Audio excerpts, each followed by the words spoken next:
صاحب این کسب و کار ماهیانه بین 80 تا 120 میلیون تومان سود خالص براش داره. با من همراه باش تا ادامه ویدیو بهت بگم از چه تکنیک و چه ایده استفاده کرده تا به این درآمد رسیده. خوش اومدین به کانال ایزی جاب، جایی که کلی ایده برای کسب و کارتون و شغل‌هایی رو بهتون معرفی میکنیم که کمتر کسی بهش اشاره کرده. با ما همراه باشید با ادامه ویدیو. سلام، خوش اومدید به این ویدیو. توی این ویدیو قراره که با هم ایده تولیدی شونه تخم مرغ رو با هم آنالیز و بررسیش کنیم. خب ویدیو رو با یه حساب کتاب کلی در مورد درآمدش شروع میکنیم.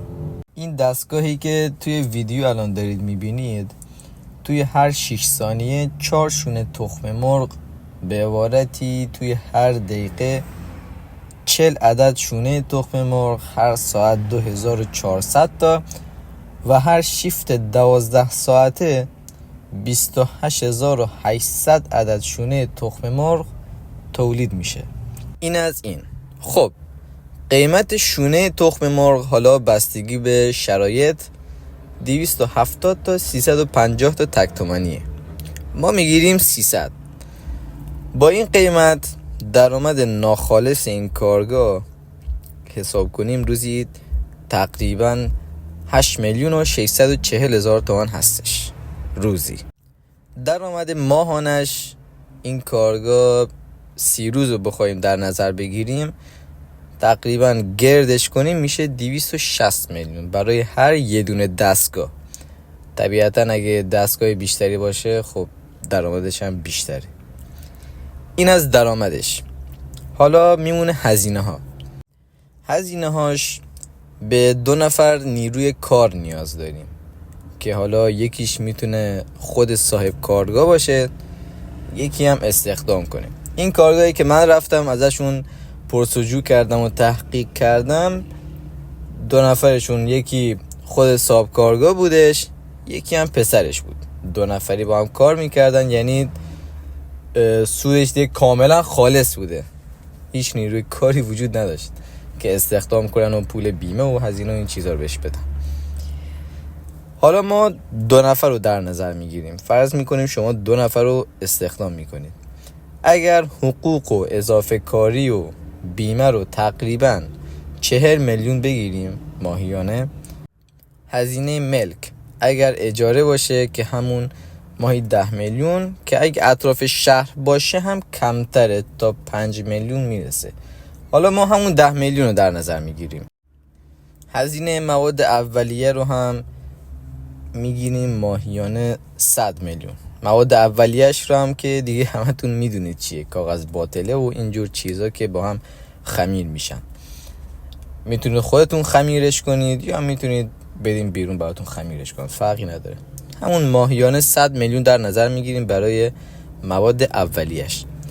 استهلاک برق و پول و دستگاه هم ماهانه اگر اضافه کنیم تا پرداخت کامل دستگاه و هزینه‌های دیگه هم بهش اضافه کنیم ماهیانه میگیریم 30 میلیون.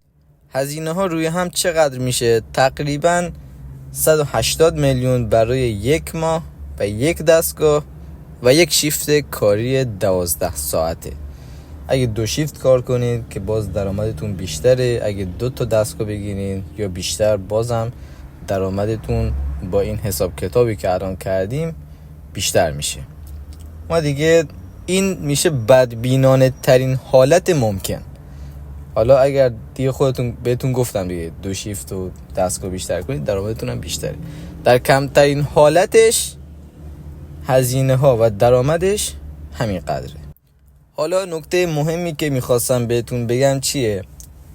این صاحب کارگاه که من ازش پرسجو کرده بودم میگفت که دستگاه رو من آماده نخریدم، خودش رفته طراحی کرده دستگاه رو و داده برای به شرکت‌های صنعتی براش ساختن. خیلی خیلی خیلی کمتر هزینه دستگاه پاش درمه تا این که بره آماده بخره. شما میتونید همین کارو کنید، خودتون دستگاهشو طراحی کنین و بدین به شرکت‌های صنعتی که توی ایران هستن و براتون بسازن. تقریبا 1/3 دستگاه آماده هزینه‌اش باتون در میاد. خب این از حساب کتاب و هزینه و درآمدهای این تولیدی. حالا شما ببینید اگر چند تا خط تولیدی داشته باشین درآمدش چقدره. باز میگم خودتون هم در موردش تحقیق کنید، فقط به این ویدیو اکتفا نکنید. این ور اون ور، باز دیگه الان عصر اطلاعاته، از هر جایی میشه اطلاعات به دست آورد، از گوگل، اینترنت، آشناس بخوای گیر میاری و دیگه آره شدنی هستش، اینجوری نیست که نشه دیگه. برمیگرده به همون تلاش و همت خودتون. باز حالا بعضی از افرادم هستن میان میگن که آقا وارد این کسب و کار نشو. کلا هر کاری بخوای بکنی یه سری افراد هستن که میگن این کار رو نکن. خودش زیر پتو گرفته خوابیده میگه فلانی تو این کار رو نکن، فلانی تو اون کار رو بکن، تو این کار رو نکن. اگه بخوای برف این و اون گوش کنی 100 سال دیگه همین جایی که هستی. مرسی که تا اینجای ویدیو با من همراه بودید. امیدوارم که از این ویدیو سودی برده باشین، یه ایده جرقه چیزی توی مغزتون زده باشه. نمیگم حتما این تولیدی شونه تخم مرغ رو اجرا کنید، ایده های دیگه هم هستن که میتونین از این ایده ازش الگو بگیرین.